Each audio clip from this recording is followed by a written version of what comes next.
all the organizers, and all the colleagues who have spoken so far and will speak soon.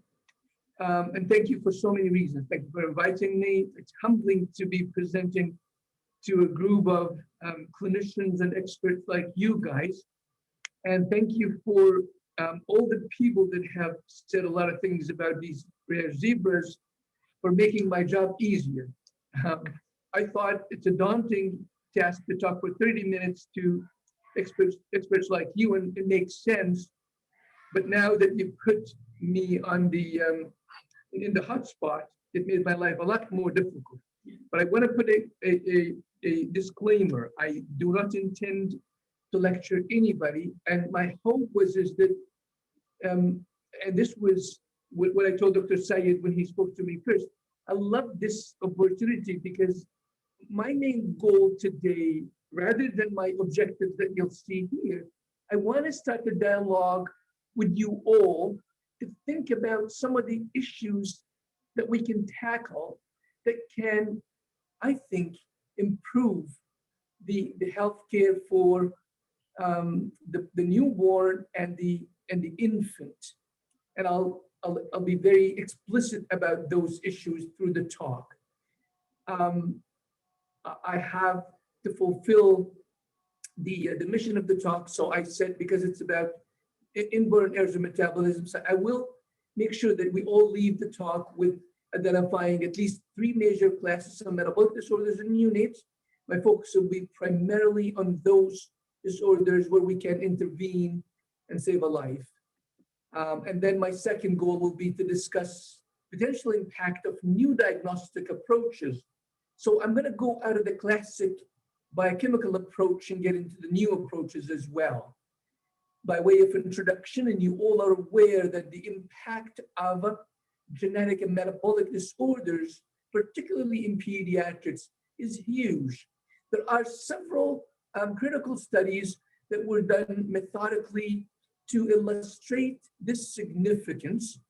And I don't need to read that for you guys, but all I want to point out is that all the studies that were done to look at the impact of those rare diseases in pediatric practice, including neonatology, I want to point out that those studies were done quite a while ago.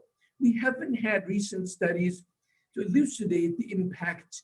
And I think if we do these studies now, the impact will be at least 2 to 3 times as much as we think.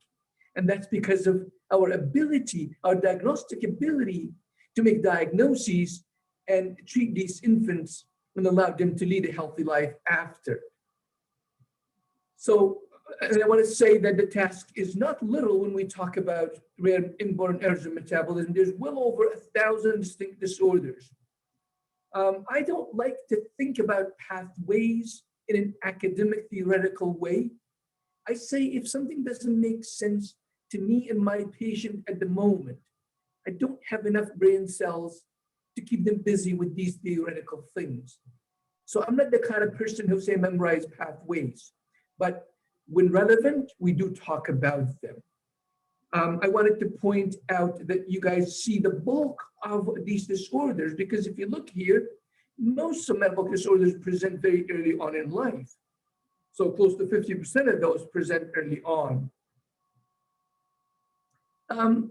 Why do we care about making the diagnosis early on in the ICU setting or the regular newborn visits, or early on in infancy? Early detection, we know, offers an opportunity for early intervention, for prevention of irreversible pathology and long-term disability, and in sometimes death as well. It will allow us to refine treatment options. It allows us focused symptom management and surveillance. It provides us with a glimpse for the prognosis of the patient. And believe it or not, the last point I wrote here, access to research treatment, this is becoming a very large issue for us. Patients and families have access to the internet. They have access to all the research protocols out there through all these research organizations. And it's not uncommon that patients will bring these papers with them and ask you, Is the research trial about this or that? Can we get enrolled in it? So we need to be ready for those things by getting ready with a diagnosis. What are the early ways of making a diagnosis? I think the most important to me is newborn screening. And this is the topic that I love to talk that I'd love to talk together about in future sessions at length, because we need to dissect it as best as we can and make sure that we all across the globe have universal newborn screening so that we have equity of provision of care for all infants born on earth. High-risk screening, that's when you discover a specific genetic or metabolic disorder in a child, then you screen the rest of the family and the other children. And this is a very common question that I always ask myself when I make a diagnosis of a metabolic condition on a patient, for example. I remember quite a while ago, I had a child whom I made the diagnosis of medium chain acyl-CoA dehydrogenase deficiency on her. She presented at 2 years of age with severe hypoglycemia. Once I made the diagnosis on her, the family has 4 other children at home. We tested all of them, and to their bad luck, all are affected, but they just haven't had symptoms because they haven't been in trouble prior. And then the symptomatic treatment when the infant or the child present later on in life.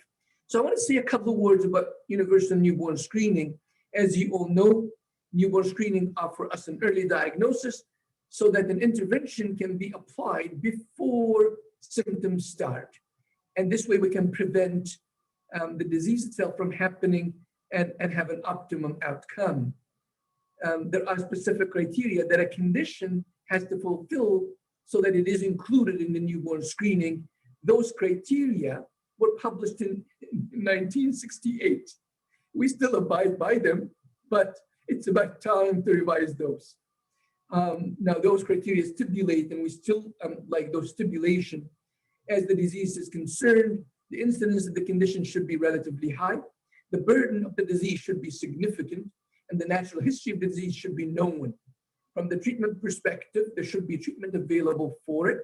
The treatment should be effective, and it should not be expensive, i.e., we should be able to afford it. Otherwise, there's no point in screening. The testing itself we apply in the newborn should be sensitive enough. We cannot afford to miss babies to death, and it should be specific. We cannot afford to have too many false positives, and it should be affordable as well. And it's extremely important to know that you cannot start a newborn screening program without the healthcare professionals who can deal with the positive results, such as having a neonatology department, so that when you ascertain that these infants have these conditions, then you can look at them clinically and manage them as needed. Newborn screening in most, if not all jurisdictions in the world that does it now with the new technologies, Tandem mass spectrometry.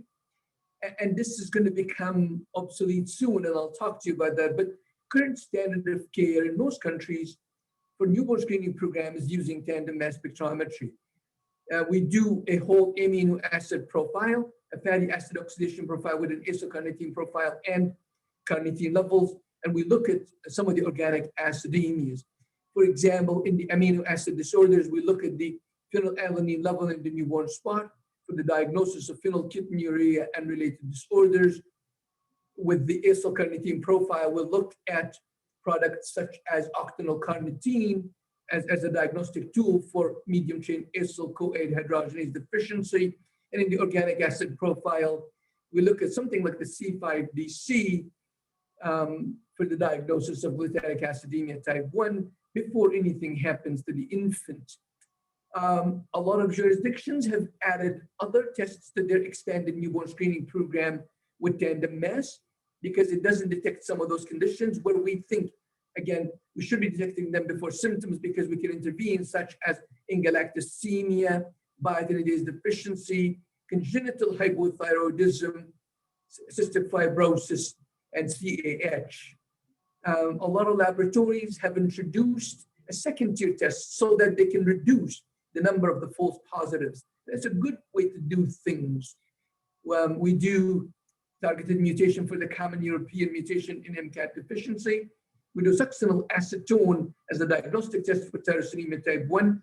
We do molecular testing for the CFTR mutation in cystic fibrosis And in Manitoba, because we have a high incidence of two recessive diseases, including glutaric acidemia type 1 and carnitine palmitoyltransferase deficiency type 1, we do targeted mutation analysis for those in newborns from the high-risk communities.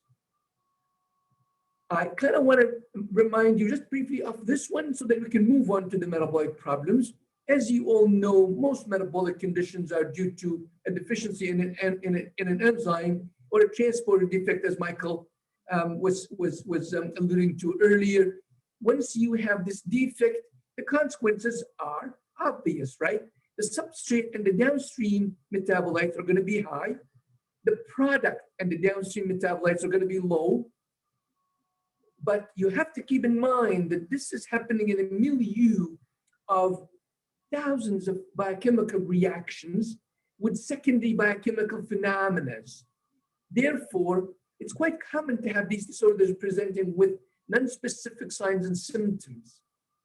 Okay? And that's why we really have to be cautious with the diagnostic testing we do.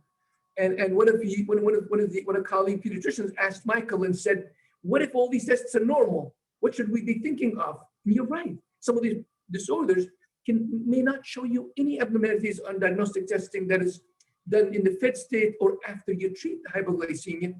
You have to stretch the baby to see these biochemical defects. So with that introduction, I wanted to say that it is not easy to classify metabolic disorders to talk about them in a half hour, but I thought as relevant, let's classify them into three different classes. Disorders of intoxication, disorders of energy metabolism, disorders of complex molecules, as relevant to the newborn. Now, I want to say that the red one, the disorders of intoxication are almost always treatable, and we can intervene in these. We cannot afford to miss those. So let's go through the first class. The first class includes organic acidemias or acidurias, urea cycle defects, amino acid disorders, and neurotransmitter disorders, and several others, but those would be the ones that I'd like to focus on. In these conditions, there is no prenatal concerns usually. The infants are usually born at term. The first symptoms usually happen after a free interval, a healthy period where the infant was good for a day or two or three, or maybe a little longer. Most of these disorders can present in a very acute state as an encephalopathy or an infant who looks like they're really septic. And then oftentimes they can present with chronic manifestations afterwards or episodes of recurrent intoxication. I want to kind of here point out that, again, I'm a regular clinician, and I try to do what I can do in the real life setting. I don't have the expectations of saying, I need a lab that can do all these fancy tests for me in an hour. That's impossible. We need to live in real life. But I think there is not a single hospital that delivers babies that cannot do these tests.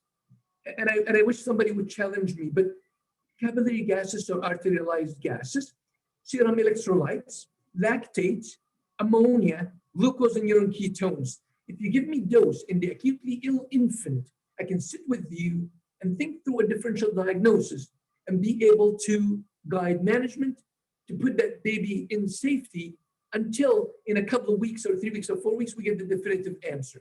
But those, to me, are most critical that will allow you to make a difference in that ill infant's life. So let's talk about the first class of those disorders in a little bit brief way, but organic acidemias.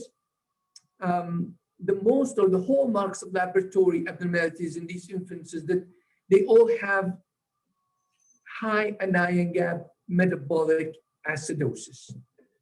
Ketosis is a major feature in these conditions.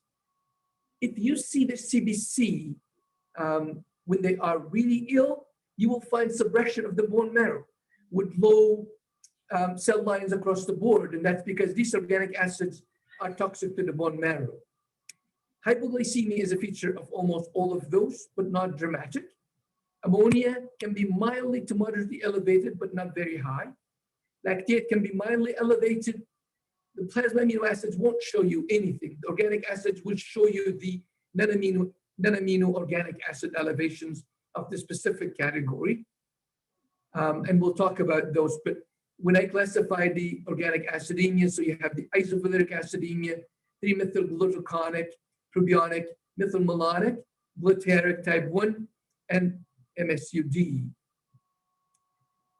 Before I leave this class, I wanted to point out, again, back to newborn screening, countries that have been using tandem mass spectrometry for the detection of these disorders have published data to say that the outcome of newborns who were detected on newborn screening before they develop symptoms is dramatically better than that when the infant presented symptomatically. So we need to think newborn screening again because of that.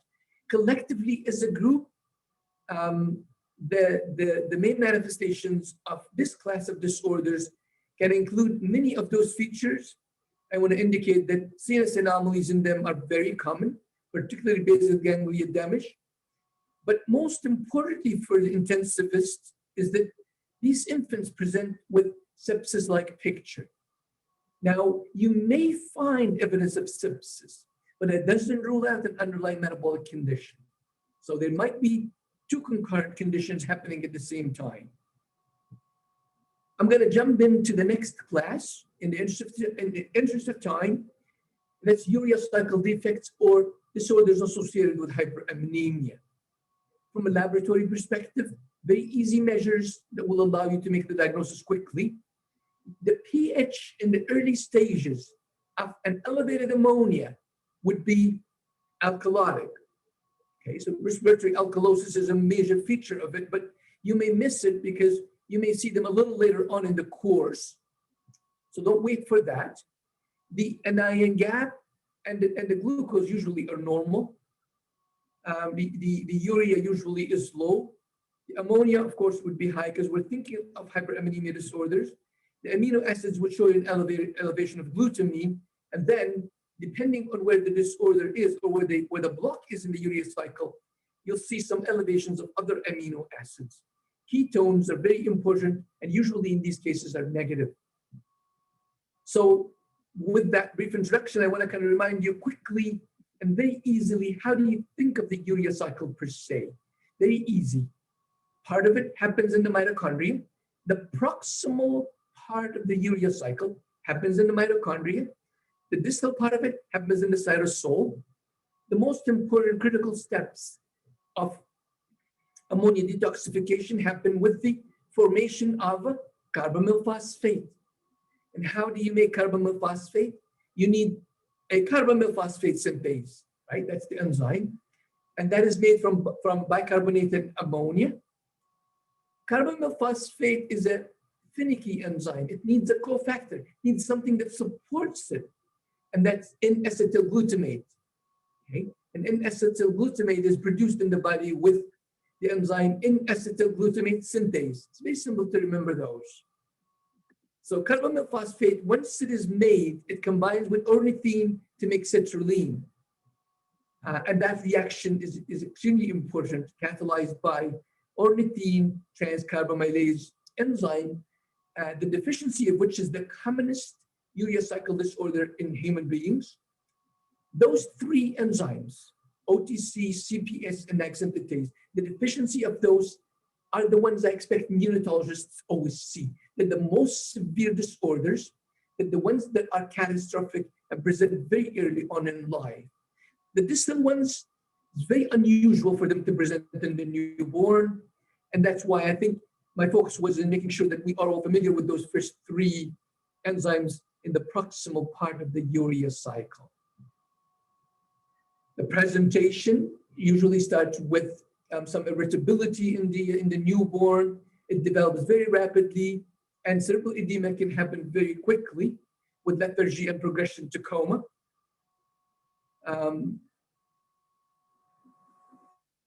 There usually is a short period of no symptoms or well-looking infant. There are so many algorithms that you can look at to think about the differential diagnosis of hyperammonemia. I am not going to go into that, but again, I just want to leave you with something that you can remember when you are faced with an acutely ill infant with high ammonia. So my first and most important, I think, parameter I like to look at from those 5 important tests we said that we can do on any infant in any hospital is the pH, or the acid base on the gases, right?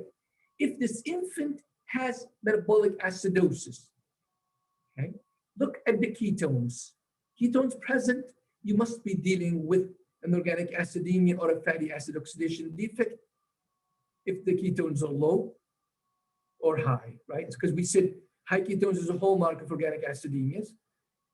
Fatty acid oxidation defects, you'd have very little production of ketones. If there is no acidosis, you can look at the liver function tests. If they're normal or near normal, you're in all likelihood dealing with a urea cycle defect. If the LFTs are extremely abnormal, then you're dealing with a liver failure issue. And like I said, there are so many other algorithms, and depending on what you want to follow, but as long as you have an approach to think about the differential diagnosis of hyperammonemia, then you're okay. This is a partial list of secondary causes of hyperammonemia. The only reason I put that there, and again, it's very unlikely that anybody would miss it, because like I said, we will look at the acute parameters, biochemical parameters that will allow us to sift through the diagnosis. So organic acidemias and fatty acid oxidation defects, as well as congenital lactic acidosis, can be associated with mild to moderate elevations of hyperammonemia. So keep that in the back of your mind. Not every high ammonia will be a primary urea cycle defect. We have to sift through the differential diagnosis. I want to say a couple of words about how do you treat high ammonia, because we have some simple measures that everybody can do and some measures that may not be available everywhere. The first point I always say to everybody is that the most common cause of an elevated ammonia is a false positive. It is the wrong way of doing it. And it's not because of anybody being bad, but ammonia is finicky. If you squeeze, if you use a tourniquet, if you delay the period of time from getting the blood to the lab, if you take the blood at room temperature, all these things are going to play havoc with your level. So I always say to people, the other night, 2 nights ago, I had a call from Children's ER. They have a 26-day-old infant, and they said the ammonia is elevated, 160. So I said, let me look at the other parameters. I reviewed everything with them, and then I said, okay, you know what? I need the stat ammonia to be done, and you do it right now yourself, the ER attending. So free-flowing ammonia, before you collect it, get some ice in a Ziploc and get it next to you. Once the free-flow blood, you got it in your tube, it gets stuck on ice, and a person is waiting there to take that Ziploc, walk it to the lab by hand, and the lab is alerted that a sample is coming their way. It goes in the machine right away. And in 30 minutes, they called me exactly with the level I needed. So that's how you need to do it. Now, once we know that we have a true level of high ammonia, management starts with stopping protein. Start with IV dextrose containing electrolyte solution. You need dextrose, and you need at least 10% at 1.5 the maintenance rate, so that you're blocking any negative nitrogen balance. You're providing as much calories as the baby needs from glucose. We don't do that for too long, but at least this is going to bridge us through all these hurdles in the first 24 hours. So IV glucose at a minimum 10% in the appropriate electrolyte solution at 1.5 maintenance. Using IV carnitine is helpful in most conditions. And I say if it's an hyperammonemia NYD, use it. And intralipid, I started at 1 gram per kilogram after 24 hours of this management. At the outset, the other medication, if available, you can use when you have hyperammonemia. NYD is carbaglu or carglumic acid or N-acetyl glutamate. A lot of centers don't have it. If you have it, it's great. You can use it. It's useful when the block is in one of the first 2 steps in the pathway, N-acetyl glutamate synthase or CPS1 deficiency. Then your next steps are, you need to start using ammonia scavengers, and those are sodium phenylbenzoate and phenyl acetate. We used, in my days, we used to use those two chemicals as salts, and we dissolve them and sterilize everything. The process takes about 3 hours or so. And then you prepare them in the IV solution after you dissolve L-arginine with them. Now you don't have to do that. This concoction of those two scavengers is available for the IV injection as in a ready way in this bottle. It's called ammoniol, that's the product. So we use that along with L-arginine.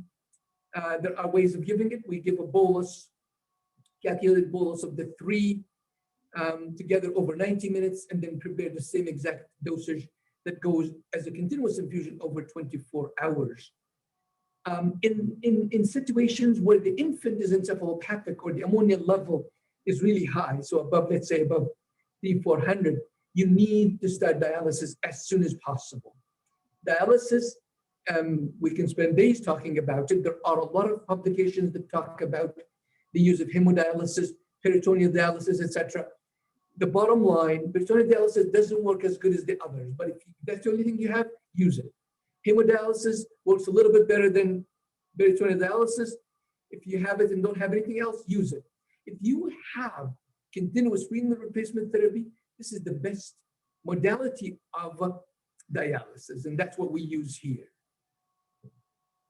Then I'm going to switch gears and go to the other class of acute intoxication: congenital lactic acidemias, respiratory chain disorders, and fatty acid oxidation disorders. They can all present as energy metabolism problems. You can imagine if you don't have adequate energy production in the body, you're going to have troubles with hypoglycemia. You're going to have troubles with anaerobic glycolysis, with lactic acidosis. You're going to have a lot of neurologic manifestations because you don't have glucose to supply the neurons, or enough ketones to supply the neurons with the energy they need. And these disorders can present with hypoglycemia, lactic acidosis, hypotonia, cardiomyopathy, growth restriction or retardation, or lack of growth or weight gain, and sudden infant death syndrome. And just a brief words about the congenital lactic acidosis. I like to kind of, when you think about them, think of two major disorders, either pyruvate carboxylase or pyruvate dehydrogenase deficiency. Those are your classic congenital lactic acidoses. Respiratory chain disorders, if you just lump them all into mitochondrial disorders, that's good for me. Okay.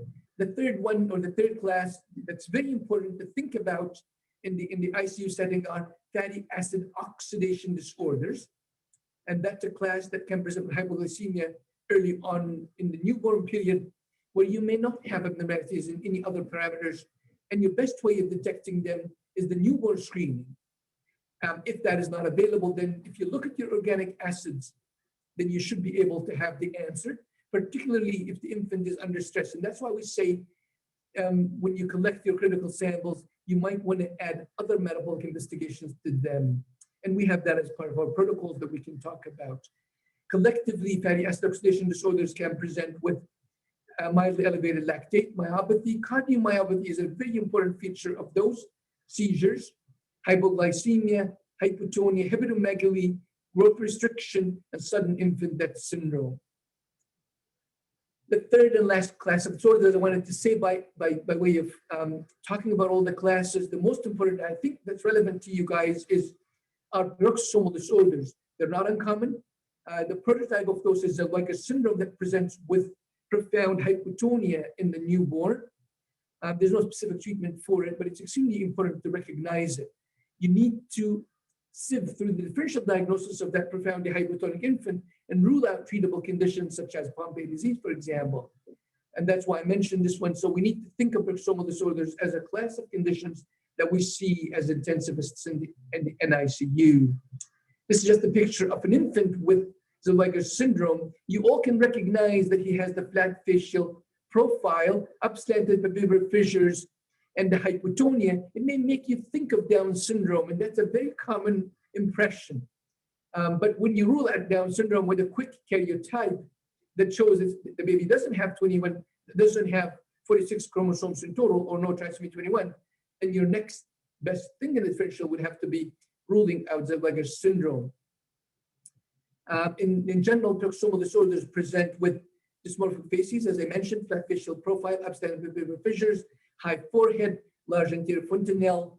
They have characteristic stippling of the epiphyses, and they all have severe hypotonia in common. Seizures and growth restriction can be a common feature as well. So I talked about 3 different classes of metabolic conditions. The first class is disorders of intoxication, where there's always an acute catastrophic presentation in the newborn, and we can, with simple biochemical blood tests, think through the differential diagnosis and try to manage the infant until we have definitive diagnosis.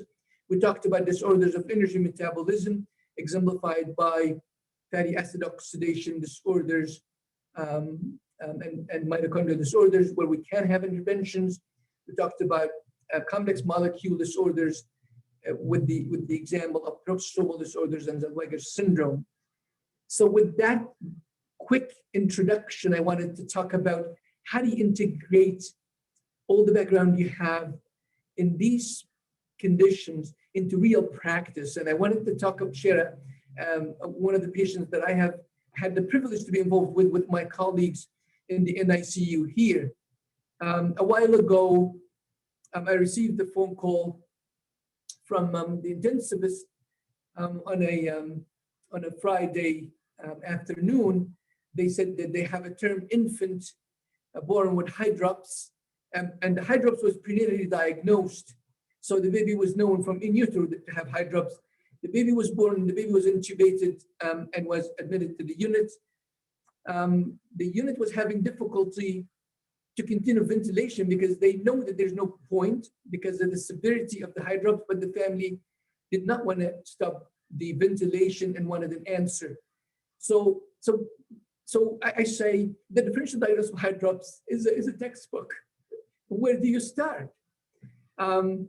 So I started by just looking at the chart of the infant, of the family. The family was seen prenatally by the prenatal team because of the hydrops, and CGH array, or similar to chromosome analysis, was done. It's a fancy way of chromosomes was done, and I'll talk about it. That's all I was able to find in the chart. And then in the family history review, you can see there are several loops of consanguinity. So this family is closely consanguineous. Then you have to think of recessive disorders given this family history. But yet it leaves you with a little bit of a wide differential diagnosis. So non-specific presentation, wide differential diagnosis, there's nothing that can guide me here except that we have to think about this a little bit longer. So in metabolic conditions and genetic conditions, in particular, the ones that present with acute illnesses in the newborns, they often present with non-specific presentations, leaving you with a wide differential diagnosis.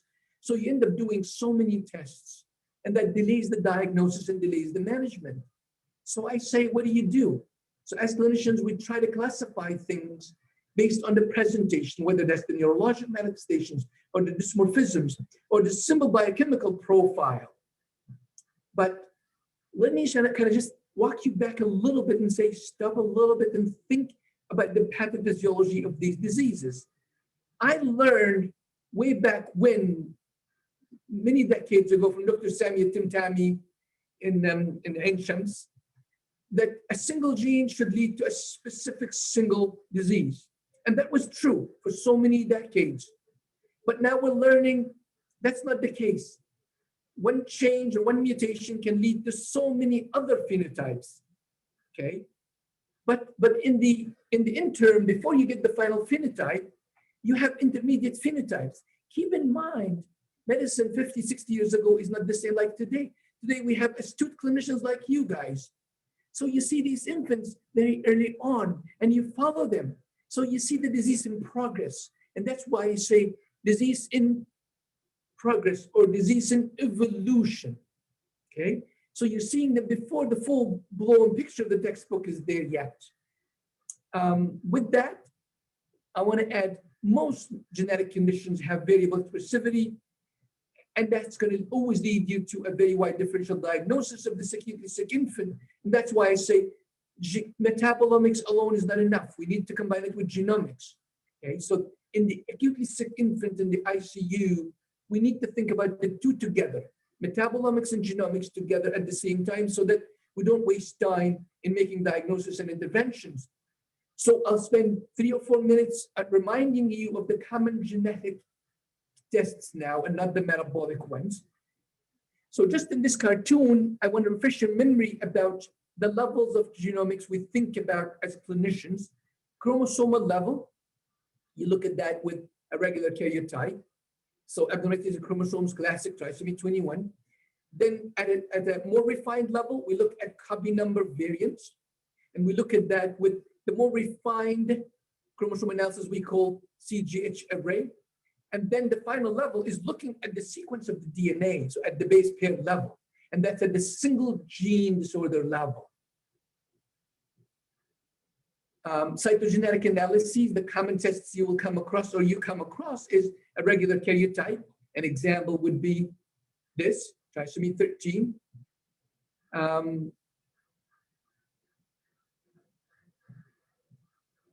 want to move on to, before we go to the CGH array, I want to go into fluorescent in situ hybridization. So that's when you suspect a specific microdeletion syndrome. The example here is 22q11 deletion, so de George syndrome. So you have designed probes to the 22q11 region, and you target your probes to it. If the probes are missing, then you're not going to have the signal here. So here you have 2 green signals indicating that this child have 2 chromosome 22s, which is normal. But then this region on chromosome 22 is missing on the 2nd chromosome. So this baby has classic de George syndrome. Microarray looks at a more refined level of microdeletions and microduplications of the entire genome. And it's the way to go in most cases. In this example, this infant has 22q11 deletion, but this is detected by this new technology. And in this example, microdeletion on chromosome 10. Okay. Now, when we do this technology of CGH array or SNP array, one of the other pieces of information it sometimes gives us, it gives us something that's called the regions of homozygosity. So what this is actually, it tells you that there are regions of the genome that are inherited from mom and dad in an identical way. And that's an indication of recessive disorders. So we make a lot of use of this one in our communities here. So just briefly, karyotypes are indicated in things like when you suspect trisomy 21 or 13 or 18. Fish analysis, you do it when you suspect a specific microdeletion syndrome, and microarray in all other circumstances. The molecular testing we do are threefold. You either have a single gene you want to go after, and that's when you have a clinical suspicion of a specific single genetic disorder. Or you can go for a panel test when you suspect a clinical phenotype that has more than one gene leading to it, such as if you thought Noonan syndrome, there are at least 12 genes that can lead to the same phenotype, so you order a panel test. But in cases where the phenotype is vague and you don't have a specific targeted clinical diagnosis, then you should be seeking whole exome sequencing. I'm going to skip this one in interest of time and just allude to, there are a lot of studies done in the intensive care setting in newborns about the use of whole exome sequencing. And you will notice that there is an increased propensity to the use of this technology in the acutely ill infant. And that's something that I think we should discuss in future settings as well. My story with that infant, so when I looked at the microarray done prenatally, I found that it has some regions of homozygosity.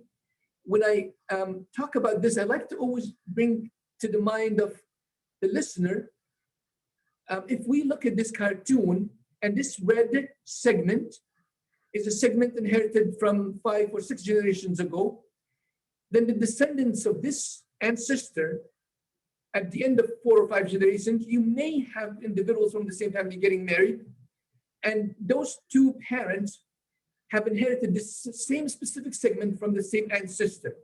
If this segment happened to have a mutation in one of the genes, then the child born to this last generation here will be homozygous for it, and therefore will be affected by this recessive disease.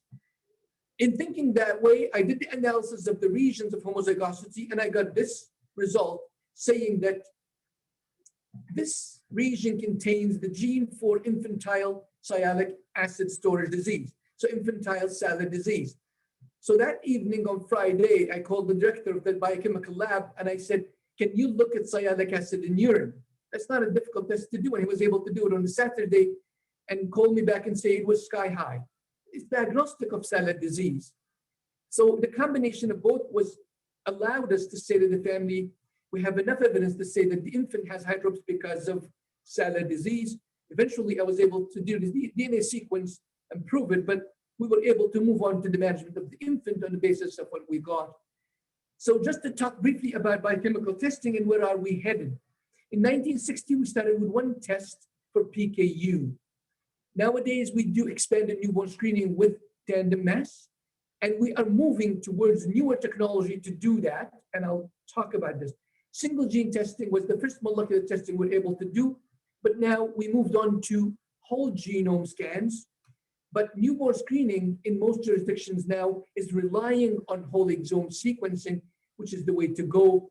But again, a step at a time, and we'll talk about each in future settings. My last slide is to kind of say to you, as a clinician standing in the unit, facing that sick newborn, you're the one who's going to make a decision about what is the most appropriate clinical test you're going to do. In the acutely sick infant with profound hypotonia, you're going to do, and encephalopathy, you're going to do those simple tests and then walk through the differential and try to make a difference in the patient presentation. When you saw that infant who's got hypotonia and facial profile suggestive of Down syndrome, you'll be able to, in 3 days, have your answer with a quick chromosome count. And in the case of the infant, Dr. Michael Narvi talked about the infant with the macroglossia and the omphalocele and macrosomia. You know that that's most likely Beckwood-Wiedemann, and you're going to manage as such and order the Beckwood-Wiedemann molecular panel so that you have your definitive diagnosis. So choose the right test as a clinician, complex phenotype, presentation, severe courses. And in newborns and infants presenting with life-threatening metabolic neurologic conditions, in infants who are unstable, think of combining everything all together because you don't really have a lot of time to waste. So combine your biochemical with your whole exome sequencing, and even better if you want to combine it with a SNP array or a CGH array. Thank you. There's some references here. I think the last reference I put there, I find it very useful. There's a whole series of review articles written in Pediatric Clinics of North America. If you don't want to look at the other review articles, I pointed out the other 4. Just get this edition of Pediatric Clinics of North America and look at it when you have a chance. Beautiful, gives you the classifications of a lot of things it talked about. And it gives you a really nice guide as to where you should be headed thinking about those zebras.